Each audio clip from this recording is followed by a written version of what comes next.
So we ended up deciding to drive through the night again, and that wasn't even the plan until we were halfway there. It's like, okay, we're just going to keep going. Yeah. Drive through the night down to Zion National Park.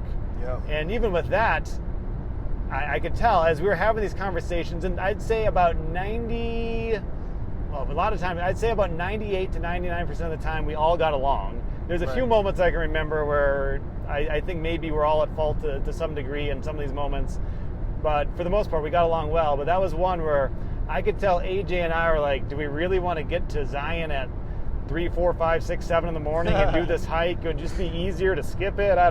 To me, telepathy. I felt like we had the same thoughts, but Chase wanted to do it, and I wasn't. This is your trip, and each of your trips, so I wanted each of you to get what you wanted. So you seemed to want to go, so I was not going to dissuade you. We were going. I mean, honestly, this is probably it was the right thing to do. It was a very good experience, but it was my fault I picked my own poison because I told Chase about this national, where he told me, I told him about the hike, and he wanted to do the hike so badly. Yeah. And that was probably my fault to do it. Then he was like, oh my God, we got to do it though. I'm like, okay. Yeah, I mean, then he ended up wanting to do it, and he drove a lot of the way too, so he put that effort in, obviously, and did a very good job there. Like Yellowstone, just a ton of people at Yellowstone. Talking with my friend Zach again, who lives in Las Vegas and has done a lot of hiking, he said a few years ago he did this Angel's Landing hike at Zion National Park, and he was literally the only person out there. I don't know what time of the year it was exactly, but now, we arrived, we pulled into the park at 4 a.m. 4:30. There was already people parking, getting out of their cars, what's going on here? We parked, and I'm desperate for sleep because I didn't sleep. I drove until I couldn't drive anymore, and then Chase drove. And he got us there perfectly safely, but I still stayed up, too afraid to fall asleep again because I don't want something bad to happen. It's just really hard to be in that situation. I get it. It's you gotta be aware. But then we got there, and I'm desperately trying to get some sleep, kind of like a glacier. I drove all night that night, and I wanted sleep when we did that hike. But at Zion, it was so hard to even nap in the car, which isn't the most comfortable thing because people were parking constantly and slamming the doors and getting out. There was not a good time to find a place to sleep in the car. I don't know if there's any place busier in the state of Utah at that hour. And then, so this was another hike, like I said, that I researched, just like the Delta Lake one, and I researched some at Glacier National Park, but it didn't work out because the road was closed. But again, I researched this one, and this, and we'll get more into this. This hike was supposed to be one of the scariest hikes in America itself. And I think we'll get into this more as we keep talking about it, but that Delta Lake experience and just kind of what we've been doing on this whole trip really raised our average in our hiking. So this scariest hike wasn't as scary as it was for us as it could have been for other people because of our experience already. Yeah, I want to get into that because I was amped. Age is this is one of the most dangerous hikes in America, and me, I'm yep, we got to do this. We got to do this right now. I'm amped. I love this stuff. So I'm amped. I'm wired. I'm driving through the night. I'm not even yawning. I literally yawned once, and that was when Kurt was driving, and I'm so wired. I'm literally wide awake driving at 3 a.m. or whatever, and just I couldn't even fall asleep, so I just stay up. I get up, I have to go to the bathroom. Those two are still sleeping or whatever, trying to get some sleep. And so I go there, I'm going in the bathroom, I see the line starting to form, and this is at 5:30, 6 o'clock or something, and I'm wow, there's a little bit of a line. So I'm hey guys, a line for the shuttle. A line for the shuttle. You can't really park close to most of these hikes, so you get on a shuttle, they drop you off, and then you go from there. Yeah, you got to get in the line to go in the shuttle, and then I go in there. I'm guys, we'll start getting ready, and then the line keeps on forming, getting bigger, and then I'm I'm ready to go. I'm amped for this hike, so I go and get in line. They get ready, and that was a huge benefit. Because I wanted to sleep so bad. If you still could have. You probably could have gotten an extra hour or two almost for how long I waited in that line. But it ended up being worth it getting in the line. We finally get on the shuttle and stuff, and we drove up to the hike and we start going on it, and that's the thing. I was so tired, but you get up and get moving a little bit. The sun's coming out, and then suddenly you're going on this hike. I'm waking up. I'm not tired anymore. Yeah, you get adrenaline going through your system. This hike was different from the Delta Lake, and I like to compare them because we were were two totally different hikes. Mhm. And this Angel's Landing was so built up to be like this big thing. And Right. if I could compare it to anything, I'd say that the Angel's Landing skipped a lot of the walking and stuff and kind of went straight to the switchbacks that Delta Lake had. Right. Yep. It was a little steeper, not too much though, Yeah. compared to the Delta Lake. Yeah. But it basically just skipped a lot of the build-up and a lot of the endurance kind of thing. And the reason I think it seemed easier for us is we had just done Delta Lake and that was challenging, but this was almost entirely paved. Yeah. They have like sidewalks Very up, nice up paved. most of the first part of the trail, and then when you get to the scary parts, which certainly visibly Yeah, we'll get are into scary, they have rails up there and chains, so it really they make it easy on people, I would say. Yeah, I think one of the things is I think those stuff like made it easier. I don't know when they added that on. Maybe we should research that because I don't know because it used to be more dangerous and they probably didn't have that sort of stuff. But yeah, going up there, like I'm feeling the calf burn, but I'm so amped to get up there. I'm excited. I'm like, people fall off these rocks and die sometimes, so I'm like, yeah, we need to get up there and like do this. I don't know. That's just me. And so we're just hiking up there. There's some pretty cool pictures that we get up there. I already took my shirt off. I'm getting so hot up there. It was like Utah. It's like sun burning down. I'm like, all right, we're just gonna go. And yeah, we get up there and we finally get up there and like there's like it's kind of like I feel like there's checkpoints. Like first you start up, you get up, and then like that's level 1. Like level 2, you get through the switchbacks. Level 3, you go through like you have to be quiet in a certain part because there's like wildlife and there's like it's actually like an echo valley. Like if you were to shout it, echo for miles. And then next level is like another like short switchback. You're kind of just looping around real quick up there, and then you finally get to like the base of where you start the summit on Angel's Landing.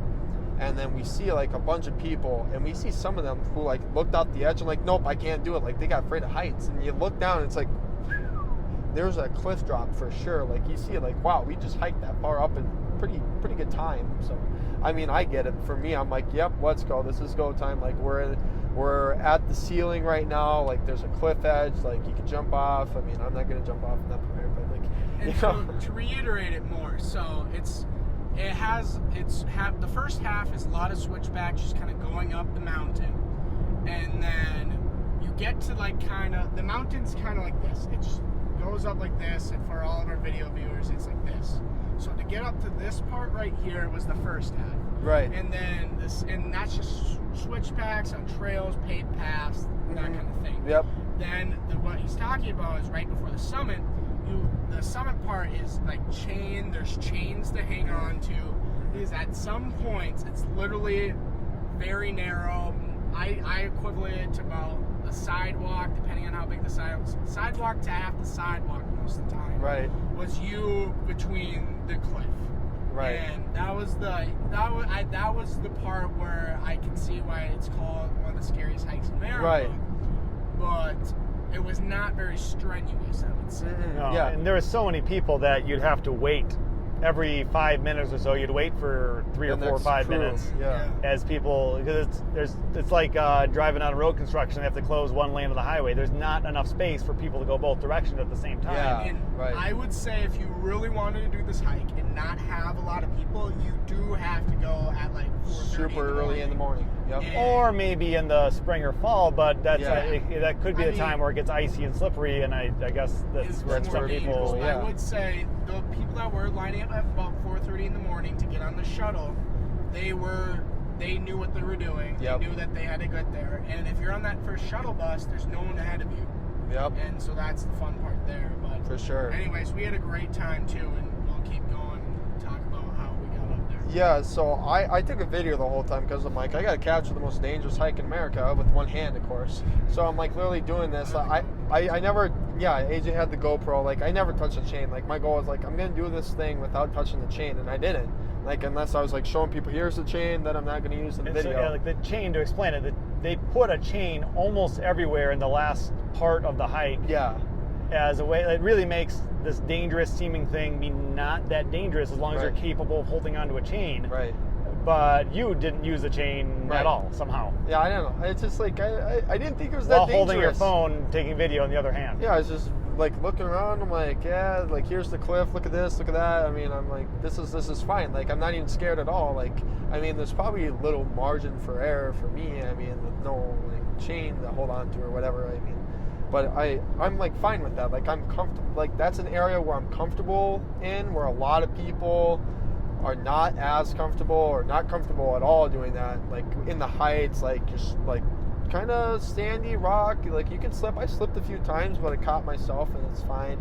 It was like, that's all sort of the parts of the fun, and going up different ways, trying to show people like, here's like all this view, like trying to just get people even to smile on camera. Everybody was like looking like death, like coming down, like, like this is like terrible, like I'm like hot and sweaty from the hike, and I'm like, come on, this is fun, smile. When we were coming down, we were all happy. Yeah. But people coming down, there's a pretty low percentage of people that were like really excited and happy, because once you make it up there, that's like, okay, we did it. The easy part's coming down. Kind of, I mean, but that one visually you see down the whole time. Like, oh, this is more intimidating going down. But it is a little bit. It really wasn't, I guess, for any of us that scary. Yeah, I mean, that Grand Teton hike, it just like, you just kind of boost your confidence. You're like, yeah, we already did like a super hard hike. I mean, like this is like I don't know, like it's a paved trail. Yeah, it's a paved trail. It makes us like feel easy. I mean, for us, I feel like that's a confidence booster. Even if you don't use the chain, the fact that the chain is there just takes 95% of the fear away. Oh yeah. For me at least, and I use the chain sometimes. I didn't use the chain a lot, but it was just the fact that while I was walking up, I saw the side of the cliff, I saw the drop off. I was like, oh wow, okay, that's there. And then I looked over and there's just a big, hulky chain. And it just really reassured me, like, wow, okay, there's this chain and there's all these people. It's like, what really could go wrong? Honestly? Yeah, right. I mean, and then you get up there, it's a pretty view. I mean, you get to see like down the canyon, down the valley, or whatever you want to call it, and it's nice. We captured some photos on camera. Me and AJ went down a little bit, try to get to the cliff edge, see that view and stuff like that, because I mean, that's just kind of like the pictures I like to capture. So it's like I'm hanging off the cliff, like this is where I'm at. It was pretty cool because me and Chase saw there was what is it called, like belay, like bolted into the rocks. Oh yeah. You like tie your rope. Yeah. To go down further, and you can tell people did that and go down and they kind of rock climb there. And I thought that was pretty interesting. Like, wow, we're literally at the bases where people like rock climb. Off the path. You get to the top of Angel's Landing, and there's probably, I don't know, 20 to 50 people up there at any given moment. Yeah. And then the two of you kind of went down again. You get up to the top, and there's an area in front of us to go down, and you're going down there and taking pictures and doing whatever you're doing and seeing that. And it's funny for me because I was up there, and then like new people would come up and they'd like be talking about these two crazy guys down there, and I'm like, I won't say that I know them. I'll just stay there. What were they saying, Kurt? Well, I did not know this. Yeah, me either. Yeah, well, I didn't tell you about that. I was kind of ashamed. No, not really. And then because just before that, I think then they said, yeah, this guy earlier, he sat over on this cliff here. I'm like, same guy. But you know, I didn't know about that. That was a little intense. Chase. Well, you kind of did, yeah. I will explain this really quick. There was this little part. So the cliff is basically like a straight pathway you go down for about 200 yards. It's just the top of the mountain. Right. And then the part we're talking about where we go down, the mountain is like straight off, like top of the mountain. Yep. And then it kind of goes off a little and starts going down. We went on the go off a little part. It wasn't too steep, nothing too big. Yeah, not even. But this part is like the mountain just had like a little like cliff V basically that came off, just like a little rock that just was waiting to fall, I'm pretty sure. Chase just puts his crotch right between the little V, and he has his legs sticking off of the cliff edge. The rock's like cut in half. It looks like it's gonna fall at any moment, and that was a little too intense. And you're there for like 3 minutes or something. I hated it. I didn't want to look at you. I started taking photos for some other people to like distract myself from the fact that you're over there. I just wanted you to like stand next to me again and not think about all the worst case scenarios.